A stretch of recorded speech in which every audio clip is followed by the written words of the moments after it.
বন্ধুরা, এখন আমার বান্ধবী আমার কাছে এসছে, মৌরানী। ও আমার মাথাটা এখন ঘষে দেবে।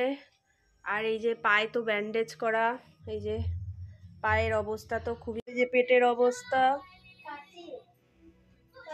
কপাল করে বান্ধবী পাইছি। হ্যাঁ, এই যে এসে মাথা এই নিয়ে 3 দিন 4 দিন হলো মাথা ধুয়ে দিয়ে যায়, এ করে দিয়ে যায়। পারি না বলে সবাই দেখুন, মানে নিজের রক্তের সম্পর্কের লোকেরাও করে না, বান্ধবীরা করে দিয়ে যায়। মনিকাও আসতো, মনিকারও আবার অ্যাক্সিডেন্ট হয়েছে।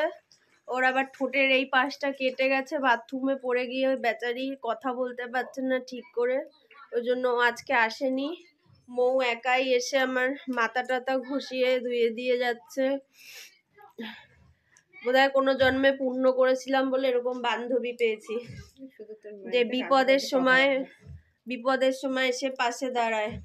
আর এই যে আমার বর তো সারাক্ষণই করছে আমার জন্য, মেয়ে বর সবাই করছে। মাথায় জল পড়লে মাথায় যে আরাম লাগছে, আসলে স্নান করতে পারছি না। আজ 23-24 দিন হয়ে গেল, পোড়া পেশেন্ট, ডাক্তার তো স্নান করতে পুরো না করেছে। তো আমার বান্ধবীরা আসে, এই যে এসে আমার করে দিয়ে যায় প্রতি মানে প্রায় সপ্তাহ এসে আমার মাথাটা ধুয়ে দিয়ে যায়। চুলও তো অনেকটা পুড়ে গেছিল। এখন তো ওদের সেবা যত্নে, বরের বন্ধুদের, মেয়ের সবার সেবা যত্নে একটু একটু করে আস্তে আস্তে সেরে উঠছি। দেখুন কিরকম নোংরা বেরোচ্ছে গামলাতে। এই যে আসলে বসতে তো পারি না, কারণ কোমরের কাছটা তো পোড়া, বসলে যদি আবার ওখানে জল যায় সেখানেও তো প্রবলেম। পেটার ইয়েটায়, কোমরটায়, 2 জায়গায় তো পুড়ে গেছে, আর পাটা তো আছেই।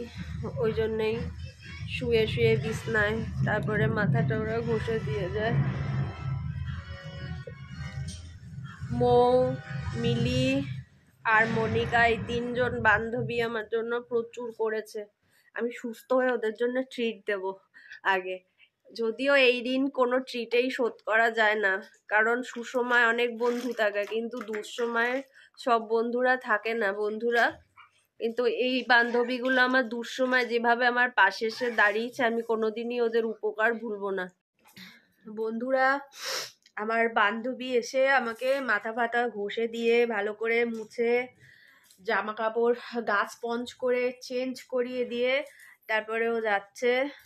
তো বলে না, মৌ ছাড়াও রয়েছে মনিকা, মিলি, এরা আমার জন্য প্রচুর করছে আমার এইরকম বিপদের দিনে পাশের মধ্যে থেকে। হ্যাঁ হ্যাঁ, টাটা।